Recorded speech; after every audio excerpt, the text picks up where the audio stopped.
Rock and roll was never meant to be safe. From the very beginning, it was rebellion put to music.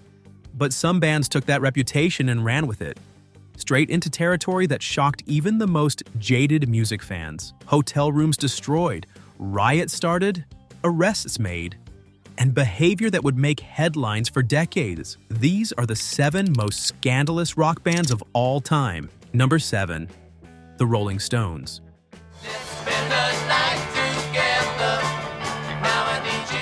If rock has a royal family of scandal, the Rolling Stones wear the crown. While the Beatles sang about holding hands, the Stones sang about spending the night together. That difference in image was deliberate, and it set the tone for everything that followed. The scandal started early. In 1967, Mick Jagger and Keith Richards were arrested at Richards' country home in a drug bust that became known as the Redlands Affair. The police found various substances and the tabloids had a field day. Jagger was sentenced to 3 months in prison for possession of amphetamines. Richards got a year for allowing his home to be used for smoking cannabis. The sentences were later overturned on appeal, but the damage to their image was done. Or rather, their dangerous image was cemented. Then came Altamont. On December 6, 1969, the Stones organized a free concert at the Altamont Speedway in California. It was supposed to be Woodstock West, a celebration of peace and music. Instead, it turned into a nightmare. The Stones had hired the Hells Angels as security in exchange for beer. During the show, as the Stones played, an 18-year-old named Meredith Hunter was stabbed and killed by a Hells Angels member. The violence was caught on film and became a symbol of the end of the 60s dream. Through the 70s, the band's appetite for excess only grew. Keith Richards battled heroin addiction so severe that he was arrested in Toronto in 1977 for possession with intent to traffic. He faced the possibility of 7 years in prison. The charges were eventually reduced, and he was given probation and ordered to play a benefit concert for the blind. Richards later admitted that his blood had been so polluted by drugs that he underwent a complete transfusion in Switzerland, though doctors have disputed this claim. The Stones went into tax exile in France in 1971 to avoid Britain's punishing tax rates, recording their album Exile on Main Street in a villa on the French Riviera where drugs flowed freely and the creative chaos matched the lifestyle. The sessions were legendary for their disorder and debauchery. Even as they aged, the scandals didn't stop. Jagger's romantic life became tabloid fodder for decades. His affair with Marianne Faithfull in the late 60s ended badly when she overdosed and was found in a coma. His relationships with Bianca Jagger and Jerry Hall produced both children and headlines. The Stones became the template for what a dangerous rock band looked like, and they never apologized for any of it. Number 6. Led Zeppelin.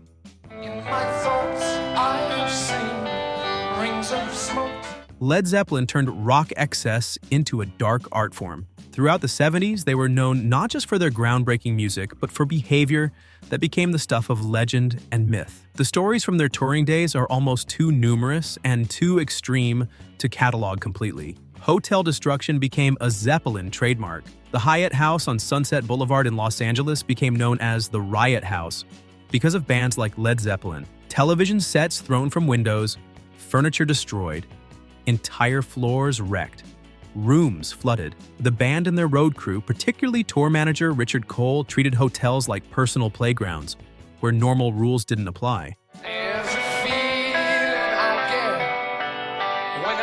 Motorcycles were reportedly ridden through hotel corridors. One infamous story involved the band fishing from their hotel windows. Another involved a groupie and a shark at the Edgewater Inn in Seattle, though the details of this story have been disputed and exaggerated over the years. What's undeniable is that Led Zeppelin lived by their own rules and expected the world to accommodate them.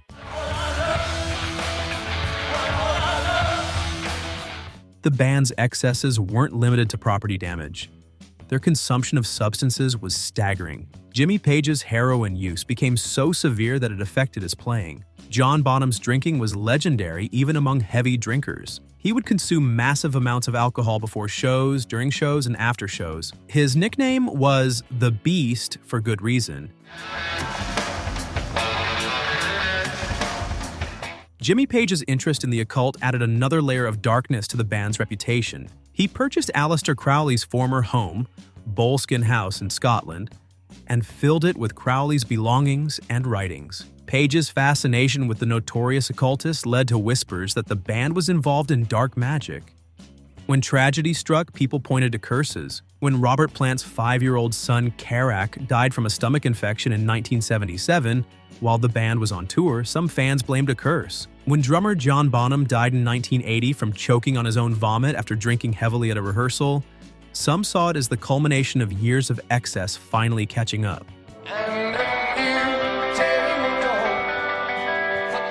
The band's relationship with groupies was well documented and troubling. The power dynamic was obvious, and while the 70s operated under different standards, many of the stories that emerged paint a picture of behavior that crossed clear lines. The groupie scene that followed Led Zeppelin was organized and intense, with women competing for the band's attention in ways that seem disturbing in retrospect.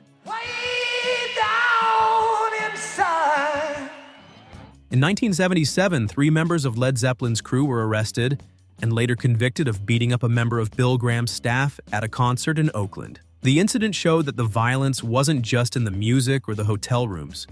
It spilled over into their professional relationships. Graham, one of the most powerful promoters in rock, banned the band from his venues. Led Zeppelin's legacy is complicated.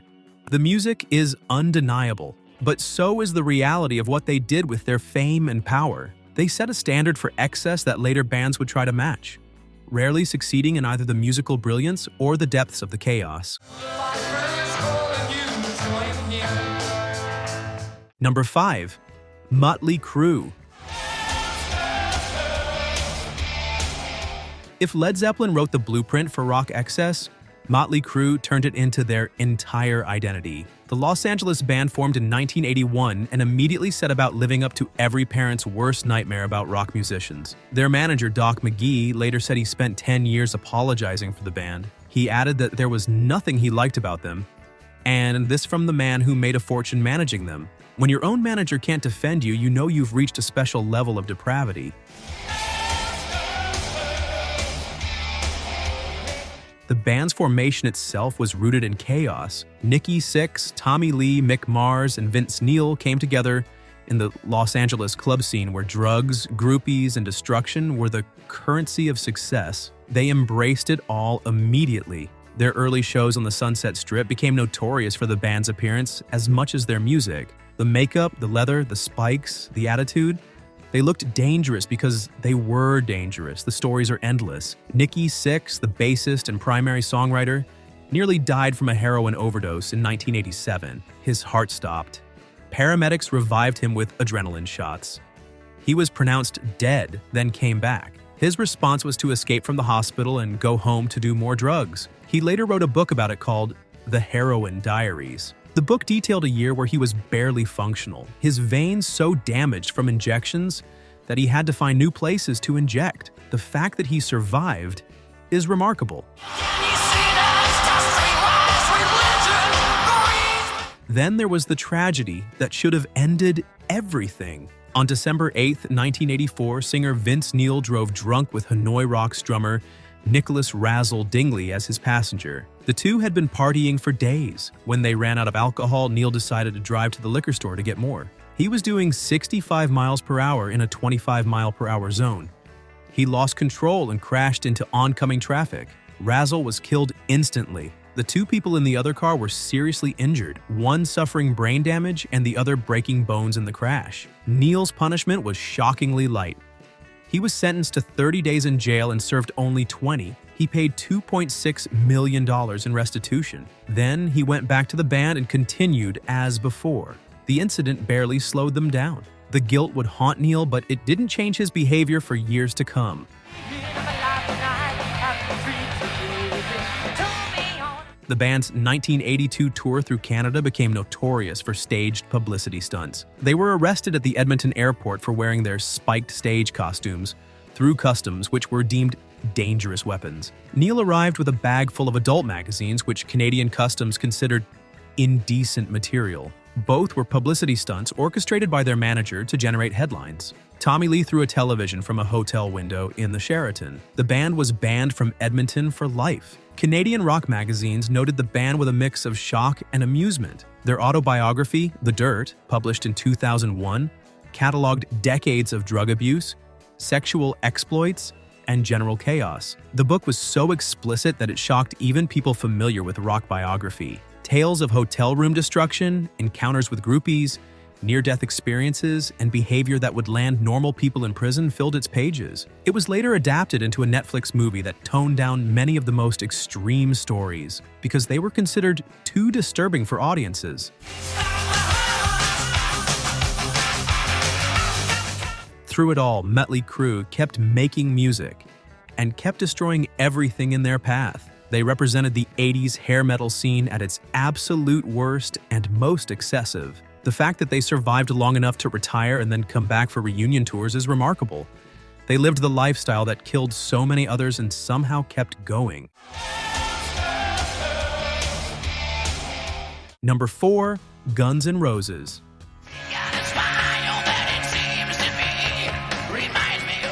Guns N' Roses arrived in the mid-80s with a reputation for danger that proved entirely justified. Led by the volatile Axl Rose, the band from Los Angeles became known as the most dangerous band in the world, and they earned that title through a series of riots, conflicts, and unpredictable behavior. Their 1987 debut album, Appetite for Destruction, sold over 30 million copies, making it the best-selling debut album in American history. The original cover art depicted a robot about to assault a woman, and it was so controversial that it had to be changed. That set the tone. But it was their live shows where the real chaos happened. On July 2nd, 1991, Guns N' Roses played the Riverport Amphitheater in St. Louis. 90 minutes into the show, during the song Rocket Queen, Axl Rose spotted someone in the crowd taking photos with an unauthorized camera. Rose screamed at security to confiscate it. When they didn't act fast enough for him, Rose jumped into the crowd and attacked the photographer, throwing punches before being pulled back on stage. He grabbed the microphone and said to the crowd, "Well, thanks to the lame-ass security, I'm going home." Then he threw down the mic and walked off. The band followed. The show was over.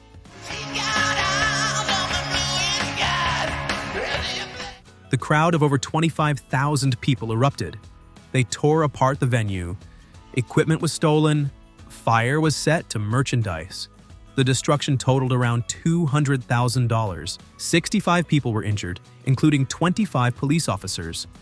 An arrest warrant was issued for Rose. When he returned from the band's European tour, he was sentenced to 2 years probation and fined $50,000. Guns N' Roses was banned from St. Louis for life. 1 year later, another riot. In August 1992, Guns N' Roses co-headlined with Metallica at Montreal's Olympic Stadium. Metallica's set was cut short when singer James Hetfield suffered severe burns in a pyrotechnics accident. The plan was for Guns N' Roses to take the stage early to fill the time, but Rose refused. Hours passed. When they finally took the stage, Rose complained about sound problems and left after only 9 songs, citing a sore throat.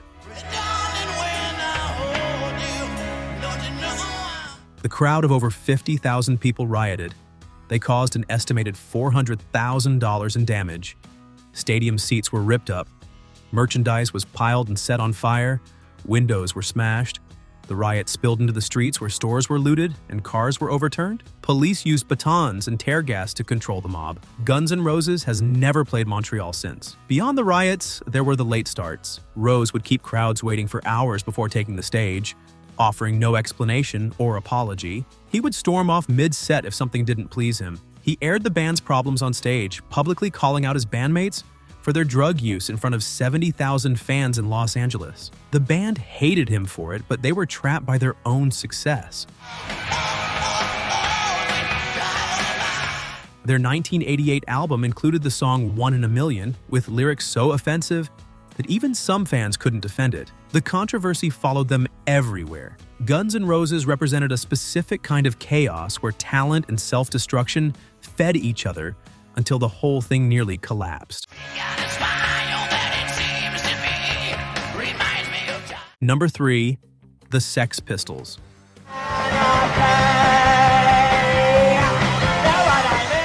Sex Pistols didn't last long. They formed in 1975 and broke up in 1978.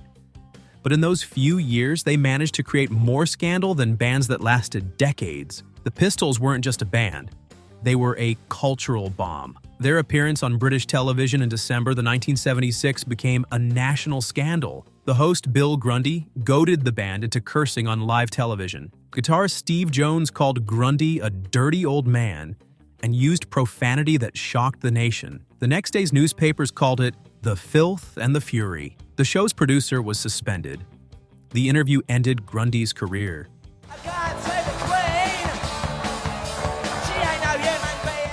Their single, God Save the Queen, was released in 1977 during Queen Elizabeth's Silver Jubilee. The song attacked the monarchy and British society. The BBC banned it. Many stores refused to sell it. It still reached number 2 on the charts, though some believe it actually reached number 1 and was kept off the top spot for political reasons. The band tried to play the song on a boat in the Thames during the Jubilee celebrations. Police raided the boat and arrested several people. Their concerts regularly ended in violence. Promoters canceled shows. The band was banned from venues across Britain. They couldn't get gigs in London, so they toured under fake names. Conservative members of parliament tried to have them prosecuted for obscenity.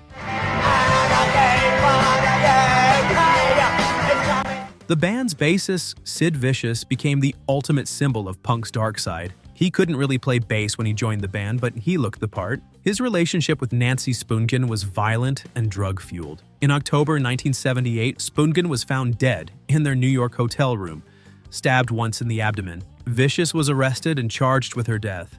He claimed he couldn't remember what happened. He was released on bail. In February 1979, while still awaiting trial, Vicious died of a heroin overdose. He was 21 years old. The Sex Pistols represented punk's rejection of everything safe and commercial. They wanted to destroy the music industry from within. They succeeded in creating chaos, but destroyed themselves in the process. Their career was brief, but their impact on rock's capacity for scandal was enormous. Number 2, The Doors.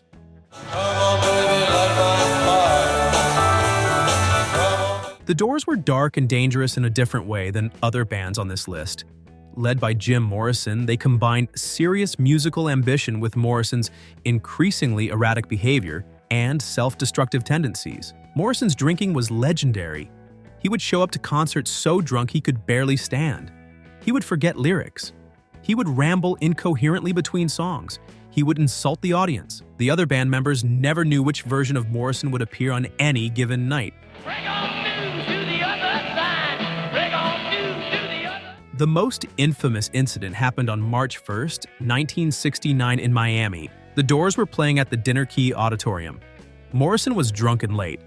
He taunted the audience and ranted about his frustrations with the music industry. Then, according to some witnesses, he exposed himself on stage. Other witnesses disputed this, saying it was too dark to see clearly, and Morrison may have only simulated the act. Regardless of what actually happened, Morrison was charged with indecent exposure and profanity. An arrest warrant was issued. He was tried in 1970 and found guilty of profanity and indecent exposure, but acquitted of the more serious charge of lewd behavior. He was sentenced to 6 months of hard labor and a $500 fine. He appealed and was released on bond. The Miami incident haunted the band. Concerts were canceled. Promoters refused to book them. Their career in America essentially ended. They could only play small venues and colleges. Morrison's behavior grew worse. His drinking increased. His performances became more unpredictable. He gained weight and grew a beard, no longer looking like the young rock god who had captivated audiences. On July 3, 1971, Morrison was found dead in a bathtub in Paris. The official cause was listed as heart failure, but no autopsy was performed. He was 27 years old. Theories about his death have circulated ever since. The Doors represented the dark side of 60s excess. Morrison's intelligence and poetic ambitions couldn't save him from his own demons. The scandal wasn't in staged publicity stunts. It was in watching a genuinely gifted artist destroy himself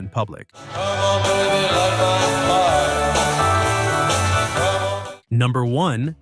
Ozzy Osbourne and Black Sabbath.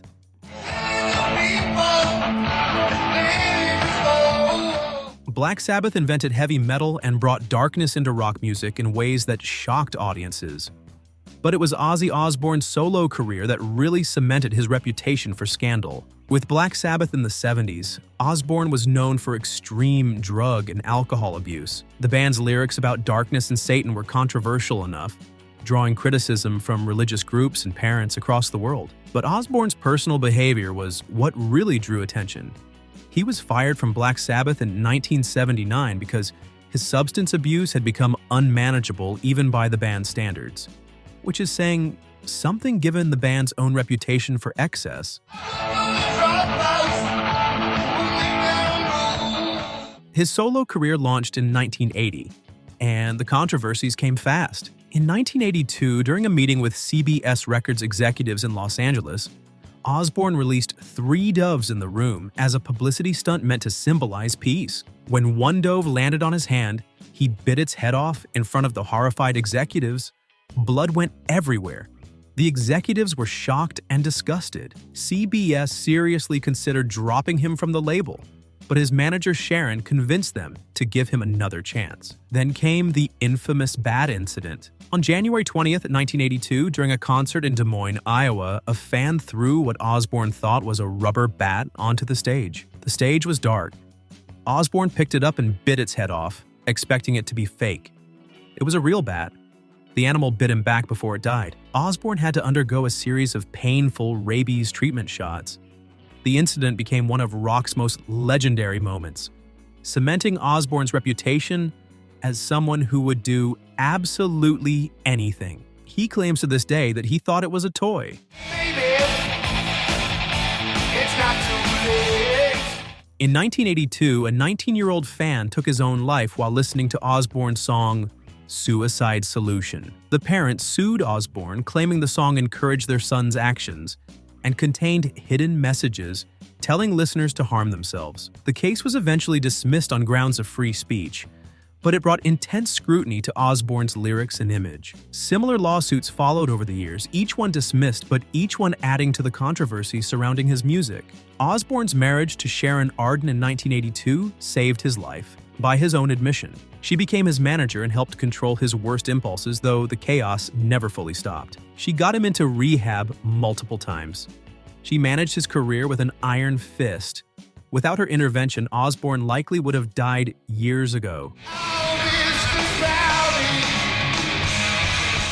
Their reality show, The Osbournes, which aired from 2002 to 2005, showed the dysfunction of their family life, making Osbourne a household name all over again. The show revealed a man so damaged by decades of substance abuse that he could barely function in normal situations. He mumbled, he shuffled, he seemed confused by basic tasks. Viewers watched him struggle to work the television remote. Yet the show was hugely popular, introducing Osbourne to a whole new generation who had never heard his music. Osbourne has survived things that killed other people. His liver should have failed years ago. His brain should be fried. Doctors have studied him, trying to understand how he's still alive, given the amounts of substances he consumed over the decades. But he's still here, still performing. A living testament to rock excess. He spent decades as a cautionary tale and somehow turned it into a brand that made him more famous than he'd ever been with Black Sabbath. These 7 bands represent different flavors of scandal, from the Stones' defiant rebellion to Motley Crue's proudly depraved behavior, from Guns N' Roses' violent chaos to the Sex Pistols' cultural warfare. They destroyed hotel rooms and venues. They started riots. They battled addictions that should have killed them. They made decisions that harmed innocent people. Some of them paid consequences. Most of them didn't. Rock and roll has always celebrated rebellion, but these bands took it to extremes that shocked even jaded music fans. They remind us that fame and talent don't excuse bad behavior, even as we continue to listen to their music decades later. The scandals are part of rock history now, inseparable from the songs that made these bands famous. If you enjoyed this video, please like and subscribe to our channel so you never miss out on more fascinating stories.